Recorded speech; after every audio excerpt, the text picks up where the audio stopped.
Welcome back to Jonny Builds. I thank you so much for tuning in, and this week I've got something really exciting for you all. I'm gonna be making my first knife out of an old truck leaf spring. I'm also gonna put an orb weaver spider in the handle. This is my first forging project, and I'm really excited that I get to bring all of you along for that journey. Now here in a minute, we're gonna head out to my buddy David's workshop to use his forging setup, but first, I wanna thank the sponsor of this video, and that's Duluth Trading Company. So stick around to find out more about why I love wearing Duluth's clothes in the shop. Also stick around to the end of the video to find out how you, yes, you can own this knife. Now I'm doing a giveaway, and I'll have all the details on how you can win at the end of the video, but first, let's head out to David's shop and get to work.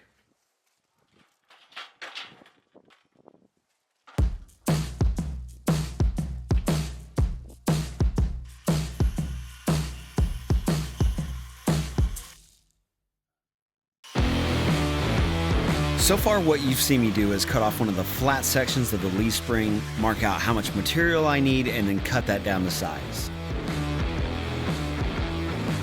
This leaf spring is 5160 high carbon steel, and that's really great for making knives, and as a bonus it was given to David, so today we're working with some free materials. And again, this is my first time forging anything, and that's going to be apparent for some of you as you watch me work. I welcome any tips or advice, any pointers you might have, just leave it down in the comments below. The first step was to draw the material out. I got it started, and then David jumped in to show how it's really done. This is a hidden Tang knife, meaning the knife will be completely embedded into the wooden handle. So here I'm working on forging in the rough shape of the Tang.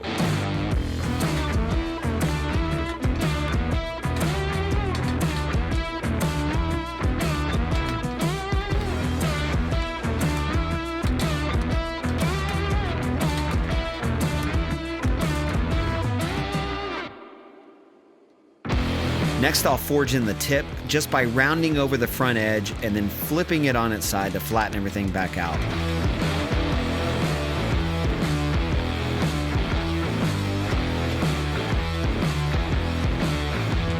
Before long, I had something that was starting to resemble a knife, and while David is looking over my work here, I should tell you that he also has his own YouTube channel. It's called Made by Laurent, and you guys should definitely check it out.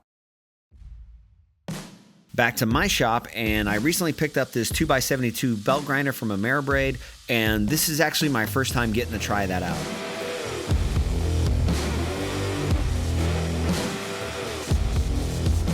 I started by grinding it flat and shaping the blade, and then moved on to grinding in the Tang.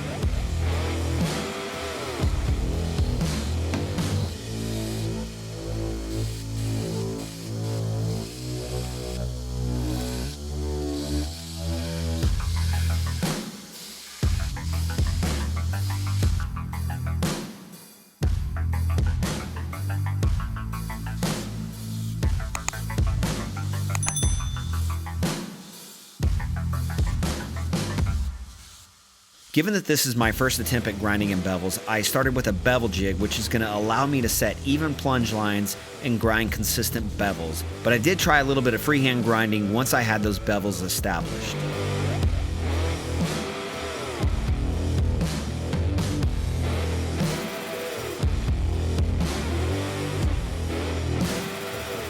The Tang is going to sit down inside a bronze guard, so I squared up the edges and then added in recessed shoulders so the transition from the blade to the guard is going to be completely invisible.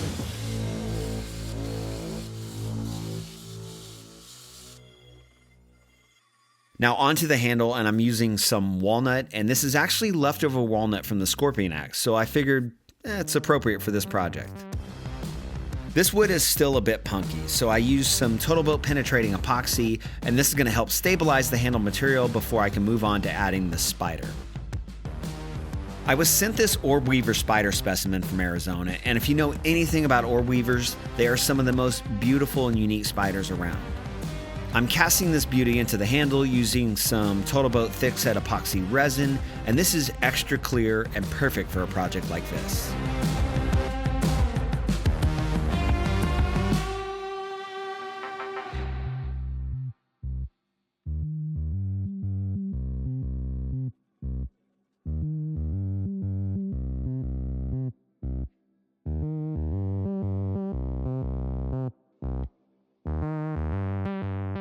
This first pour is just going to be to establish the height within the handle for the spider to be placed, and then I added a small layer that would cure around the spider's legs and hold it in place for the final pour. So I set in the orb weaver spider and checked on it constantly for the first few hours.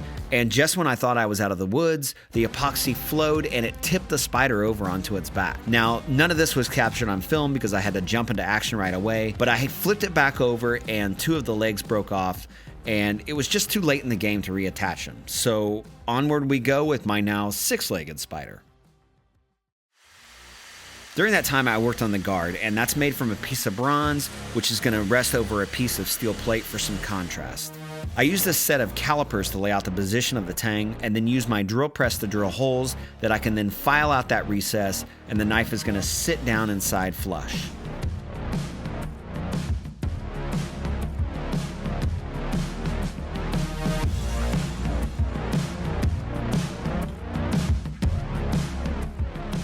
With that done, I headed back out to David's shop to heat treat the knife in his forge. First thing I have to do is get the knife up to critical temperature where it's no longer magnetic, and then I can quench it in oil to harden the blade. Right here you can see that it's skating a file, and this means that hardening worked.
So here the recess is done, the guard pieces are all shaped, the pins are tapered, and now it's time to assemble the knife.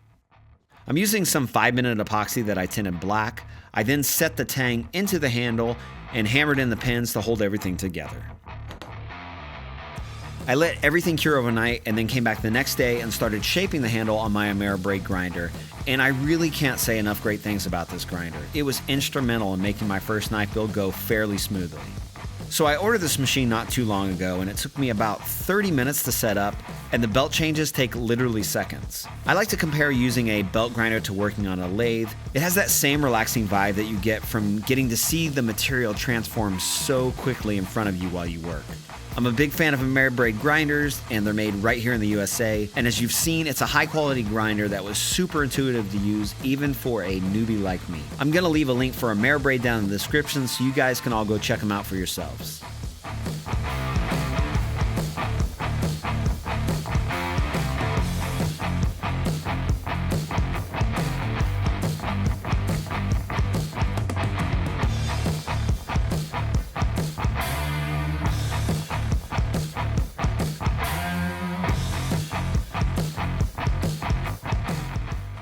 Okay, so now the handle is roughed in, and I moved over to using sandpaper to refine the shape and sand that all the way up to 3000 grit.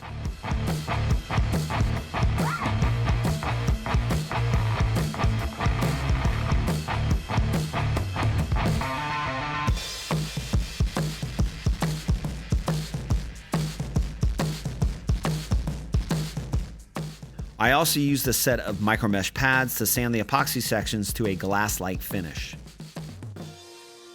For the sheath, I'm using some Kydex plastic, and this is something else I've never done. I just heated the Kydex up in the oven and then wrapped it around the back of the blade before throwing it into my makeshift press.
So my light arm hairs and my freckles make it a bit difficult to see, but this knife is really sharp, and now I have a bald patch on my forearm.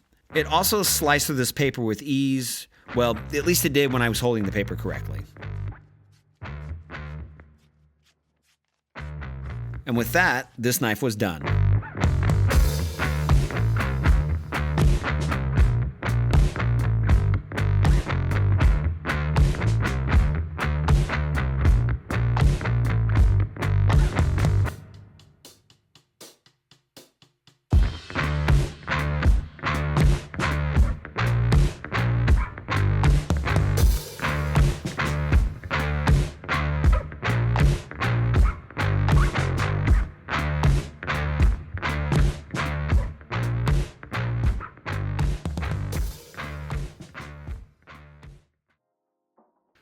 I just love the way this knife came out. I want to thank all of you for tuning in, and I'll get to the details of the giveaway for this knife here in a minute, but first I want to thank Duluth Trading Company for sponsoring this video. I've been a big fan of Duluth Trading Company's clothes for some time now, and I'm really excited that I can share with you all a brand that I really believe in and also supports this channel. So Jonny builds is not my day job. And for my day job, I have to wear button-up shirts and nice slacks. And with Duluth Trading Company, the same clothes that are professional enough for me to wear to work are also durable enough for me to wear in the shop. And that makes my life a whole lot easier. So I'm a huge fan of the fire hose pants. You see me wearing them all throughout the video, and their new trim fit sizing really fits me well. So thanks to Duluth for sponsoring this video and supporting this channel. I've got a link for them down in the description below. Make sure you guys go check out Duluth Trading Company.